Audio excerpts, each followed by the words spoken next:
लिखो सब लोग, टॉपिक लिखेंगे बेटा सब लोग, डिप्रिसिएशन। लिखो सब लोग, डिप्रिसिएशन।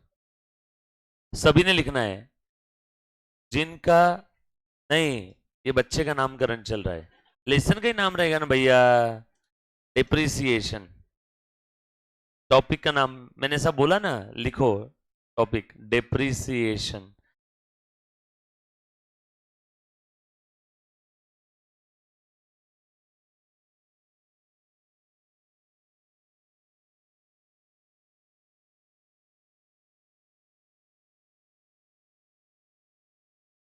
लिखा बेटा सभी ने, डिप्रिसिएशन इजी टॉपिक है, ध्यान से सुनना सभी ने, जीरो से पढ़ेंगे बेटा, मीनिंग से। चल, सबसे पहले डिप्रिसिएशन का मतलब बता दो मुझे, anybody guys. Wear and tear, और कोई? हाँ, एक बच्चे बोला वेयर एंड टेयर, और असेट की वैल्यू कम हो जाती है, क्यों? बिल्कुल सही जा रहे हो, हाँ। यूज बिल्कुल सही, और? हाँ, ओके, और कोई? हाँ, decline in price with due to time, okay, और कोई? असेट की वैल्यू कम हो जाती है, कुछ बच्चे बोल रहे हैं, जो बच्चा रिकॉर्डेड जीडीपी ऑनलाइन ऑफलाइन कैसे भी देख रहा है, आपने भी मेरे साथ साथ ये सारी चीजें सोचना है मुन्ना, राइट? हाँ, और कोई? डिप्रिसिएशन का मतलब हिंदी, इंग्लिश, मराठी, मारवाड़ी, गुजराती, थोड़ी थोड़ी पंजाबी, कोई भी लैंग्वेज में बोल सकते हो। हाँ, wear and tear, very good, अति उत्तम, और कोई? हाँ, बोलो बोलो बोलो, इधर में, गोवा, आप बोलो। Very good, decrease in the value of asset, बिल्कुल सही जवाब है, सबने सही बोला, आप बोल बेटा। हाँ, तिलकधारी बोल, decrease in value of asset, बेचने की वजह से या यूज होने की वजह से? यूज होने की, नहीं तो क्या, मेरे पास बहुत सारी एसेट्स थी, उसमें से थोड़ी बेच दी, अब एसेट्स की वैल्यू हो कम हो गई ना, तो क्यों? Due to its use. जितने बच्चों ने यहाँ पे जवाब दिया है, सारे बच्चों का बिल्कुल सही जवाब है। अब मैं इन सारे जवाबों को एक साथ एक्यूमुलेट कर देता हूँ और थोड़ा सा मेरे भी दिल में जो जवाब था वो लिखवा के देता हूँ, सब लोग मेरे साथ साथ लिखना। डिप्रिसिएशन, ये एक हम लोग बहुत ही प्यारा सा टॉपिक स्टार्ट कर रहे हैं। सबसे पहले इसका मीनिंग समझते हैं, फिर जीरो से, ग्रास रूट लेवल से इसकी अकाउंटिंग समझेंगे। यस और नो? तो लिखो, depreciation is the reduction in, reduction in book value of depreciable assets. Depreciation is the reduction in book value of depreciable asset. Maybe, comma, maybe because of its use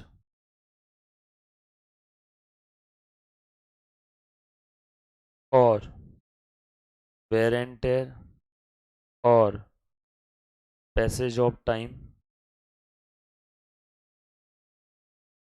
or innovation and technology, etc. So assets की book value कम हो रही है, कौन से asset की? Depreciable asset की। So depreciation is the reduction in book value of depreciable asset, maybe because of its use, wear and tear, passage of time, innovation and technology. Sir innovation technology, अरे बाबा i13 आ गया, Apple 14 आ गया, तो पुराने वाले iPhone की value कम हो जाती है ना। नई टेक्नोलॉजी आ गई तो पुराने टेक्नोलॉजी वाली असेट की वैल्यू कम होती है कि नहीं होती है? Yes sir. आप सब लोगों के घर पे आपके दादाजी को या दादी जी को आप पूछना कि पहले आटा कैसे पीसते थे, वो हाथ चक्के रहती थी, उससे आटा पीसते थे, फिर उसके बाद फ्लोर मिल आ गई, तो वो हाथ चक्की जो थी वो असेट कोई यूज करता है क्या? वो चलन के बाहर हो गई, बस अब साल में एक बार पूजा करने के लिए वो उसको तिलक विलक लगाते हैं ना, कोई तो त्योहार रहते हैं ना जिसमें उसकी पूजा करते हैं हम लोग। बट अब वो टेक्नोलॉजी चली गई, नई टेक्नोलॉजी आ गई, तो पुराने टेक्नोलॉजी वाली असेट की वैल्यू कम हो गई। पहले बटन वाले फोन, और अब कौन से फोन आ गए, टच स्क्रीन। यस और नो? तो जो मशीन से हम लोग बटन वाले फोन मैन्युफैक्चर करते थे, वो मशीन की वैल्यू कम हो गई, मतलब वो असेट की वैल्यू क्या हो गई, डिप्रिसिएट हो गई। Are you getting my point? Yes और नो? कभी कभी लीगल चेंजेस आ जाते हैं, इसकी वजह से भी असेट की वैल्यू कम हो जाती है, इसलिए मैं लास्ट में देखो क्या लिखा, एक्सेट्रा। कभी कभी सरकार कोई एसेट पे बैन लगा देती है कि आज के बाद अब आप ये एसेट, ये संपत्ति, ये प्रॉपर्टी यूज नहीं कर सकते, तो भी उसकी वैल्यू कम हो जाती है। बेस्ट एग्जांपल, वो राजदूत गाड़ी आती थी एक, सड़कों का हीरो राजदूत, हर दूध वाले के पास वो गाड़ी होती थी। और वो गाड़ी की खास बात क्या थी, वो पेट्रोल डीजल घासलेट किसी पे भी चलती थी, मिक्स करके डाल दो तो भी चल जाता था। बस उसकी एक तकलीफ थी, उससे पोल्यूशन भयंकर होता था। यस और नो? तो इसीलिए सरकार ने वो गाड़ी बैन करवा दी। तो वो राजदूत करके जो गाड़ी थी, वो जो भी जिस मशीन में आप मैन्युफैक्चर करते, उस मशीन की वैल्यू कम हो गई कि नहीं? तो कभी कभी लीगल चेंजेस आ गए, कभी कभी टेक्नोलॉजिकल चेंजेस आ गए, कभी कभी नई प्रोडक्शन मेथड आ गई, हाथ चक्की से फ्लोर मिल, तो उस कारण से असेट की वैल्यू कम होती है। कभी कभी असेट को यूज करते हैं तो उसकी वैल्यू कम हो जाती है। कभी कभी असेट को यूज भी नहीं किया, बस खाली पीली पड़ी है अपने यहाँ पे, टाइम पास हो गया, देखो पैसेज ऑफ टाइम, तो भी उसकी वैल्यू कम हो जाती है। यस और नो? तो इनमें से कोई एक भी रीजन की वजह से अगर किसी एसेट की वैल्यू कम होती है गाइस, तो हम लोग जितने से उस असेट का वैल्यू कम हुआ, उस अमाउंट को हम लोग प्यार से क्या बोलते हैं, डिप्रिसिएशन।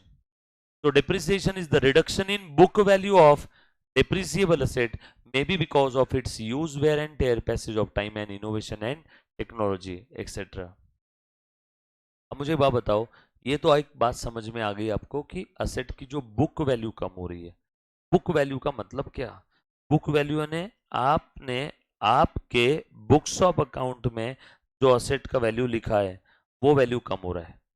असेट की मार्केट वैल्यू कम हो गई, ये डिप्रिसिएशन नहीं है, बुक वैल्यू। मैंने एक कार खरीदी, उस कार की मार्केट वैल्यू कम हो गई, बताओ क्या मैं मेरे बुक में डिप्रिसिएशन चार्ज करूंगा क्या उसका? नो। जब कभी भी मैं बात करता हूं डिप्रिसिएशन की, तो आपने वो असेट आपके बुक में जितने अमाउंट पे रिकॉर्ड किया, वो अमाउंट अगर कम होता है इनमें से कोई भी एक रीजन की वजह से, तो मैं बोलूंगा कि वो असेट डिप्रिसिएट हो रहा है। डिप्रिसिएशन का आसान भाषा में मतलब होता है घसारा, चीज वैल्यू कम हो जाना, रिड्यूस हो जाना। यस और नो? कुछ बात समझ में आ रही? अच्छा, डिप्रिसिएशन ये क्या है? Asset, drawing, debtor, expense, losses, liability, capital, creditor, income, gain. Loss बोल रहा है, कौन बोला लॉस? बेसिक में वांदा है जिसने भी लॉस बोला है। लॉस क्यों होगा डिप्रिसिएशन? लॉस मतलब क्या? आउटफ्लो हो गया, कम हो गया, लेकिन आपको कोई बेनिफिट नहीं मिला। अब ये कंप्यूटर डिप्रिसिएट हो रहा है, बेनिफिट मिल रहा है ना, मैं यूज कर रहा हूं इसको, बच्चे ऑनलाइन लेक्चर देख पा रहे हैं। यस और नो? ये प्रोजेक्टर भी डिप्रिसिएट होता है, ये क्लासरूम अगर मेरा खरीदा हुआ होता तो ये भी डिप्रिसिएट होता। और डिप्रिसिएशन ये एक्सपेंस है, लॉस नहीं है बॉस। अगर कोई बोले आज के बाद डिप्रिसिएशन ये लॉस है, तो उससे शादी मत करना, अगर वो अपोजिट सेक्स वाला है तो। यस और नो?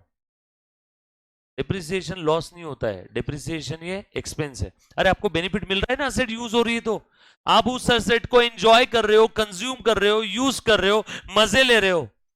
अभी प्रोजेक्टर के मजे ले रहे हैं ना हम सब लोग, तो प्रोजेक्टर क्या हो रहा है, डिप्रिसिएट हो रहा है, इसकी वैल्यू दिन ब दिन कम होती जा रही है। क्यों? Because of its use. तो लॉस कैसे हुआ? लॉस कब होता? आपके पास से रिसोर्सेज चले गए, आउटफ्लो हो गया, बट आपको कोई बेनिफिट नहीं मिला। सो आउटफ्लो हो गया बट बेनिफिट नहीं मिला, अब बोलो लॉस। आउटफ्लो हो रहा है, असेट की वैल्यू कम हो रही है, बट बेनिफिट भी तो मिल रहा है ना एट द सेम टाइम। तो डिप्रिसिएशन ये क्या हुआ? एक्सपेंस। पक्की बात? वो देखेंगे आगे कैसा एक्सपेंस है, बट डिप्रिसिएशन ये क्या हुआ? एक्सपेंस।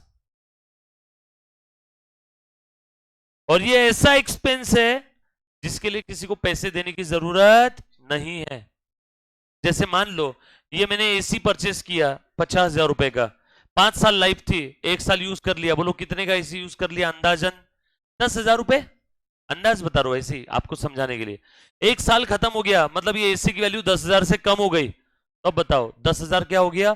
डिप्रिसिएशन। बोलो किसको देना है 10,000 रुपए? जेब से 10,000 रुपए निकाले, 10,000 लेके घूम रहा हूं। ए लेता करे कोई? लेता क्या, लेता क्या, लेता क्या? कौन लेगा, कौन ले? कोई लेने वाला है क्या? नहीं सर, आप हमारे पास लेके आओ, हम ले लेंगे। वैसा वाला नहीं बोल रहा हूं। ये 10,000 किसको देने हैं? किसी को नहीं। डिप्रिसिएशन ये ऐसा खर्चा है, ऐसा खर्चा है जिसका पेमेंट मुझे किसी को नहीं करना है।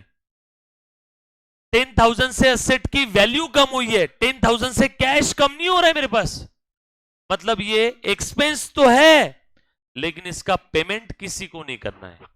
बात समझ में आ रही है? तो एक साल हो गया, मैंने BMW कार परचेज किया 70 लाख रुपए का, एक साल बाद उस कार की वैल्यू कम हो गई 10 लाख रुपए से। बोलो 10 लाख रुपए किसको देना है? किसी को नहीं। तो ये एक्सपेंस तो है बट कैसा है? Non cash, non cash expense. कैसा एक्सपेंस है? Non cash expense. Non cash क्यों? क्योंकि इसके लिए किसी को पेमेंट नहीं करना है। नहीं तो आज तक आपको यह पता था कि खर्चा है मतलब पेमेंट करना पड़ेगा, आज नहीं तो कल। जैसे उधारी में मैंने किसी से माल खरीदा, पेमेंट करना है, आज नहीं तो कल, कभी कभी तो देना पड़ेगा ना। लेकिन डिप्रिसिएशन ये ऐसा खर्चा है जिसके लिए ना आज पेमेंट करना है और ना ही फ्यूचर में किसी को पेमेंट करना है। बरोबर है? तो इसकी वजह से आपका कैश कम नहीं होने वाला है। इसकी वजह से क्या कम होता है? वो रिस्पेक्टिव असेट कम होती है जिसके ऊपर ये डिप्रिसिएशन आप चार्ज कर रहे हो। एसी के ऊपर डिप्रिसिएशन चार्ज कर रहे हैं तो एसी की वैल्यू कम होगी, कार का डिप्रिसिएशन है तो कार की वैल्यू कम होगी, बिल्डिंग का डिप्रिसिएशन है तो बिल्डिंग की वैल्यू कम होगी।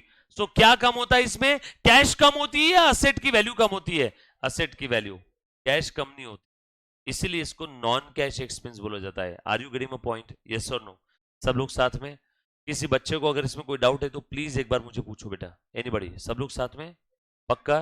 पीछे जहां भी डाउट आया 12वीं वाले भैया आपने भी पूछना, ठीक है ना? ध्यान दो। तो यहाँ पे बुक वैल्यू मतलब क्या? मार्केट वैल्यू की बात नहीं चल रही है।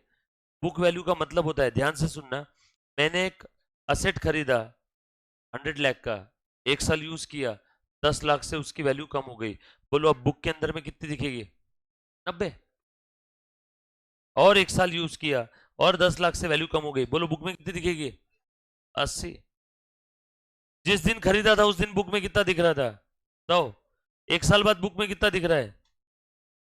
और एक साल बाद बुक में कितना दिख रहा है? बीवी, बुक वैल्यू। और एक साल यूज किया, अब बोलो बुक में कितना दिख रहा है? बुक वैल्यू समय समय पे चेंज होती रहेगी। यस और नो? क्लियर है? अच्छे से ध्यान से सुनना। तो बुक वैल्यू का फॉर्मूला मैं क्या बनाऊंगा यहाँ पे? असेट खरीदा था मैंने, कॉस्ट, और ये क्या था? डिप्रिसिएशन। तो cost minus amount of depreciation is equal to book value. बरोबर है कि नहीं? तो आज के बाद अगर आपसे कोई पूछे बुक वैल्यू यानी क्या, तो उसको बोलना कॉस्ट माइनस डिप्रिसिएशन। 2 साल बाद की बुक वैल्यू, 2 साल का डिप्रिसिएशन माइनस करो। 3 साल बाद की बुक वैल्यू, 3 साल का डिप्रिसिएशन माइनस करो। देखो जरा, 1 साल बाद की बुक वैल्यू, 1 साल का डिप्रिसिएशन माइनस करो। ये D2, ये D3। 3 साल बाद की बुक वैल्यू, 3 साल का डिप्रिसिएशन माइनस करो। बोल बेटा 3 साल का डिप्रिसिएशन कितना है श्री यहाँ पे? बोल। 10, 20, 30। 30, 3 साल का डिप्रिसिएशन 30।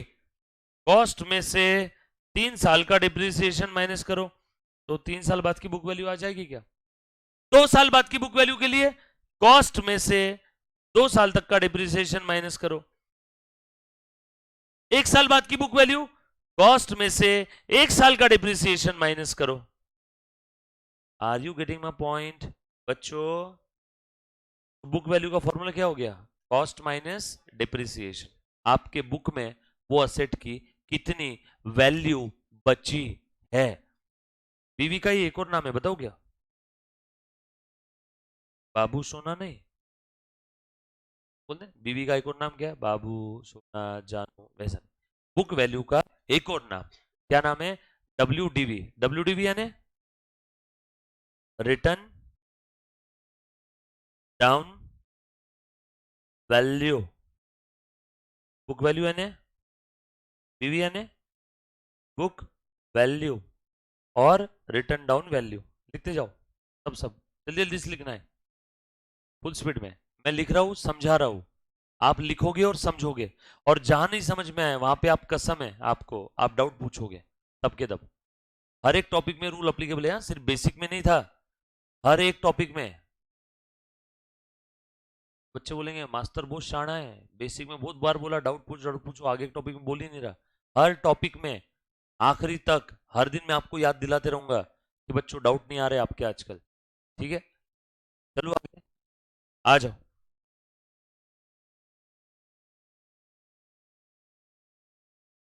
पुनः प्लीज ध्यान देना, लिख लिया ना सभी ने।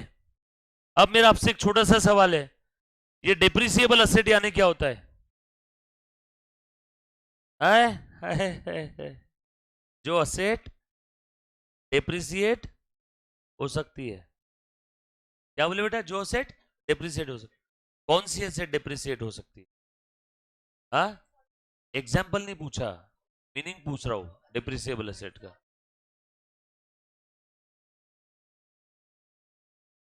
इधर ध्यान दे, देख बोल रही बच्ची। हाँ,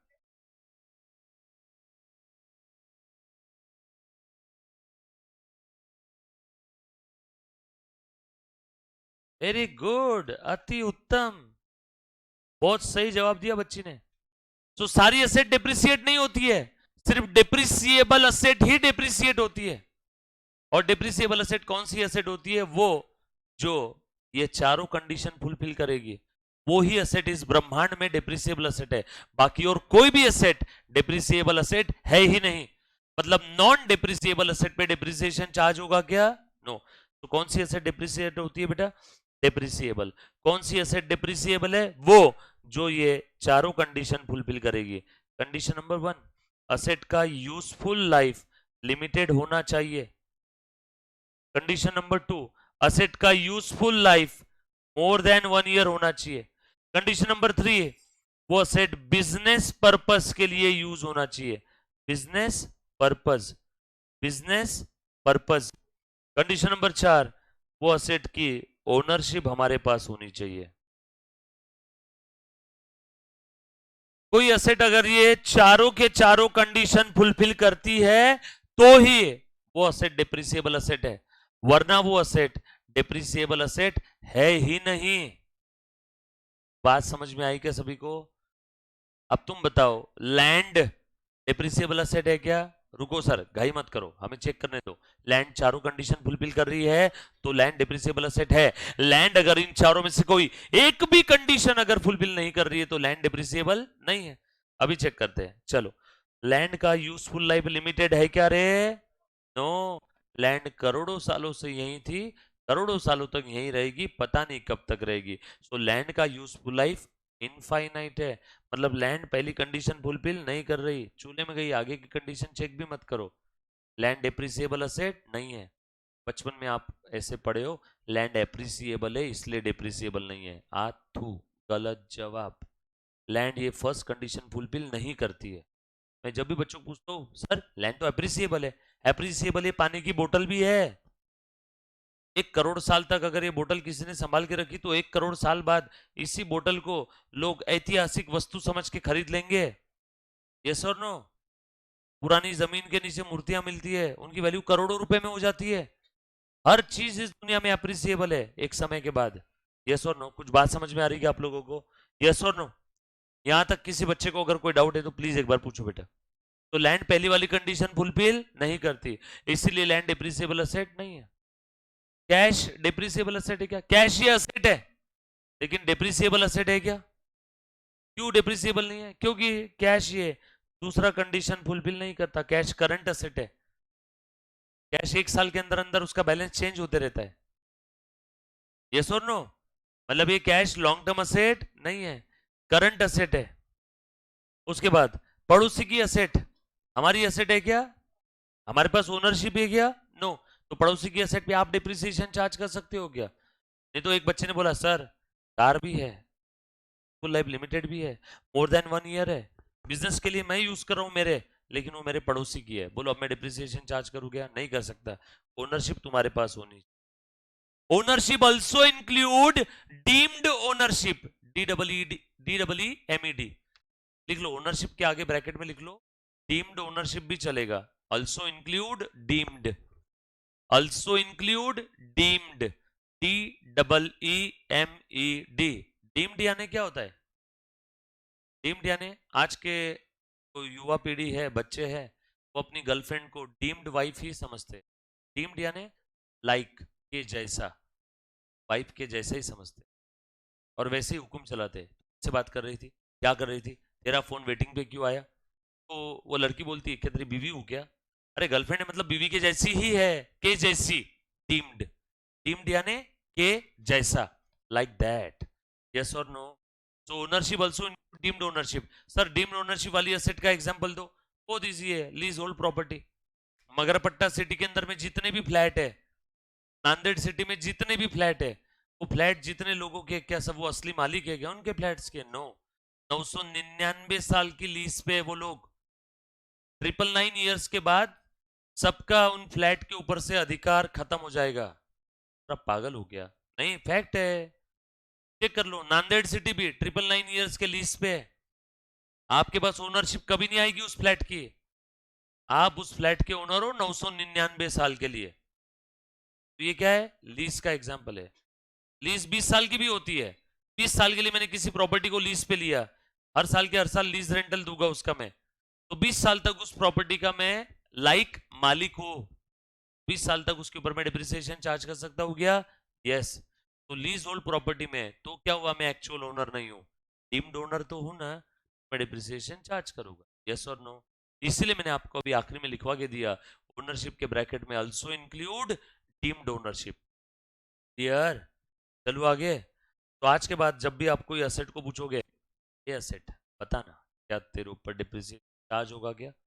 वहां पे आप क्या करोगे, चार कंडीशन अप्लाई करके देखोगे, चारों की चारों फुलफिल हो रही है, वो डिप्रिसिएबल असेट है, अदरवाइज डिप्रिसिएबल नहीं है। क्लियर? आगे बढ़ो। के बाद लिखो बेटा, प्लीज ध्यान देना। सो सिंस, जो कि डेप्रिसिएशन, लिखो बेटा, since depreciation is an expense, therefore depreciation account का कौन सा बैलेंस रहेगा गाइस? Debit balance. हमेशा ध्यान रखना, जो कि डेप्रिसिएशन एक्सपेंस है, डेप्रिसिएशन का कौन सा बैलेंस रहेगा? Debit balance.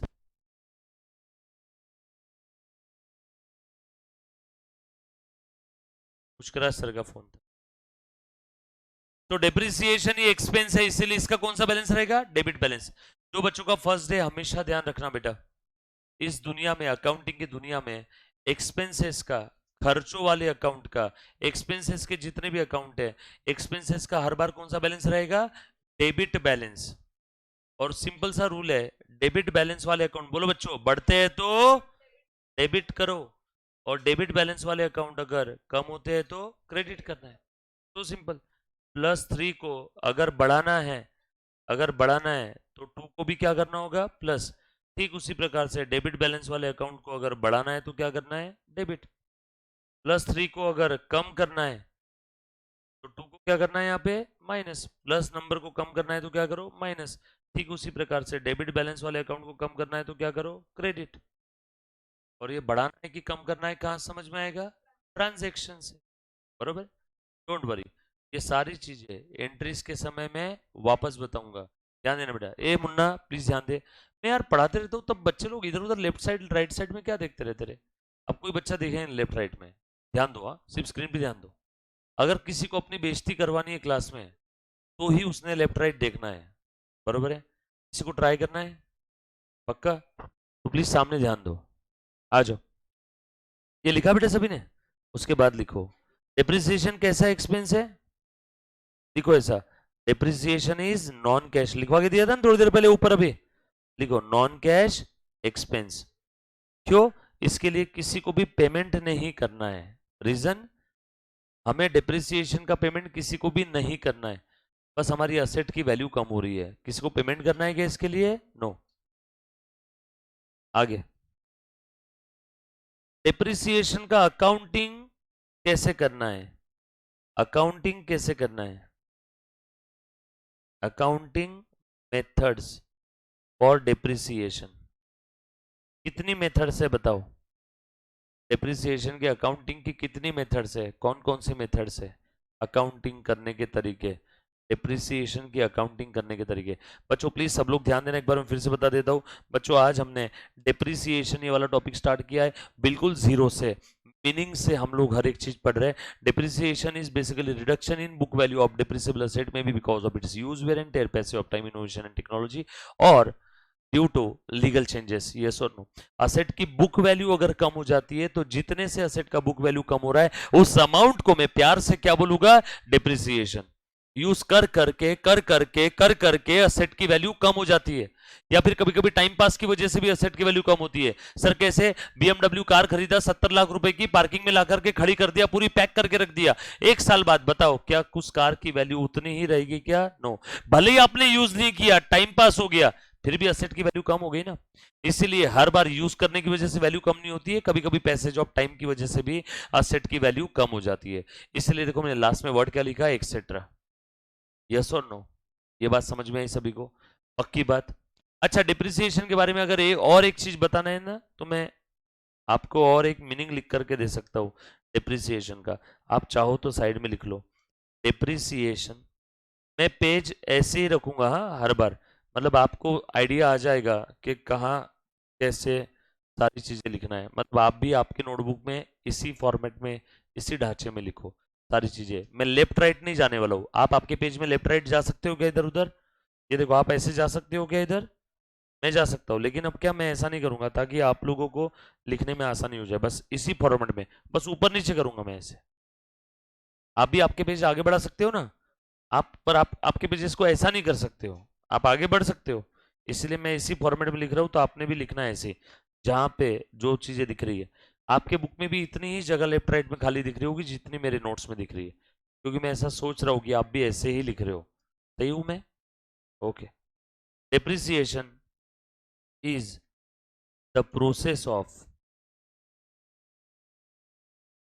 Allocation of cost of depreciable asset over its useful life. Depreciation is the process of allocation of cost of depreciable asset over its useful life. Sir ये क्या चीज है, समझ में नहीं आया? अभी समझ में आ जाएगा। देखो एग्जाम्पल बताता हूं। एक असेट है जिसकी कॉस्ट है 100 लाख, असेट का यूजफुल लाइफ है 4 साल। तो देखो हर साल, एक साल यूज कर लिया सेट, बोलो कितना यूज कर लिया, कितना एंजॉय कर लिया, कितना कंज्यूम कर लिया, कितने मजे ले लिए, कितना खत्म हो गया? 25 लाख। और एक साल यूज किया 25, और एक साल यूज किया 25, और एक साल यूज किया 25। कितना आसान है? यस और नो? तो depreciation is the allocation, allocation बांटना, एलोकेशन करना मतलब बांटना। देखो मैंने इस असेट की जो कॉस्ट थी ना 100 रुपए की, इस कॉस्ट को मैंने बांट दिया उस असेट के यूजफुल लाइफ पे। ये एक साल, ये दूसरा साल, तीसरा साल, और ये चौथा साल। असेट को मैंने 4 साल में उसकी कॉस्ट को क्या कर दिया? बांट दिया। सर इसकी यूजफुल लाइफ 5 साल होती तो 20-20 लाख आ जाता है, 10 साल होती तो 10-10 लाख आ जाता है। और ये हर साल के इस 25 को आप लोग क्या बोलते हो? Depreciation, depreciation, depreciation, depreciation. तो डिप्रिसिएशन और कुछ नहीं है, असेट की कॉस्ट को ही हमने उसके यूजफुल लाइफ पे बांट दिया। So depreciation is the process of allocation of cost of depreciable asset over its useful life. अब ये बांटने के तरीके अलग अलग हो सकते हैं। मे भी पहला तरीका स्ट्रेट लाइन, मे भी दूसरा तरीका रिटर्न डाउन वैल्यू मेथड, मे भी तीसरा तरीका एन्युटी मेथड, मे भी चौथा तरीका आप लोगों का सम ऑफ ईएस डिजिट मेथड, मे भी पांचवा तरीका इंश्योरेंस पॉलिसी मेथड, मे भी छठा तरीका प्रोडक्शन यूनिट मेथड, मे भी सातवां तरीका मशीन और मेथड, मे भी आठवां तरीका डिप्लेशन मेथड। बांटने के हजारों तरीके हैं। आपने बचपन में दो ही सुने होंगे, लाइन और WDV, खत्म दुनिया। बट बांटने के बहुत तरीके हैं। बहुत समझते हो? बहुत। भतेरे। यस और नो? तो तरीके से मुझे कोई लेन देन नहीं है, बट करते सब में यही है, असेट की कॉस्ट को उसके यूजफुल लाइफ पे बांट देना। इस प्रोसेस को ही क्या बोलते हैं? उस असेट को डिप्रिसिएट करना। बरोबर है? समझ में आ रहा है सभी को? पक्की बात? यस और नो? लिख लिया है सभी ने? पक्का? आज के लिए आप लोगों के लिए इतना काफी है जानने के लिए, बाकी हम लोग जानेंगे tomorrow. Thank you very much guys, love you all, take care, bye. कल संडे सैटरडे है, आ जाना इज्जतदारी में। कुछ लोगों के दिल दिमाग डीएनए में वीकेंड घुस जाता है, और शनिवार आते ही उनके दिमाग में क्या भूत चढ़ता है पता नहीं। ये सरकारी क्लास नहीं है, शनिवार को क्लास होता है। सैटरडे को जनरली मैंने बच्चों की अटेंडेंस कम होते देखी है। भले ही आपके बाकी लेक्चर हो ना हो, मेरा लेक्चर रहेगा कल। और बच्चे अगर अपसेंट है तो मैं ऐसा कुछ पढ़ाऊंगा जो एग्जाम में आने ही वाला है, ताकि जो बच्चे मेहनत करके आए उनका कुछ तो फायदा हो यार। जिस दिन बच्चे अपसेंट है तो उस दिन छुट्टी नहीं रहेगी, उस दिन मैं इंपॉर्टेंट पढ़ाऊंगा, ताकि जो बच्चे आए उनको लगे कि नहीं हम आज आए हमारा फायदा हुआ, और जो अपसेंट है उनको लगे कि वो नहीं आए उनका नुकसान हुआ, और उनको बैकअप नहीं मिलेगा उस दिन का। Thank you, bye, love you all. मजाक कर रहा था।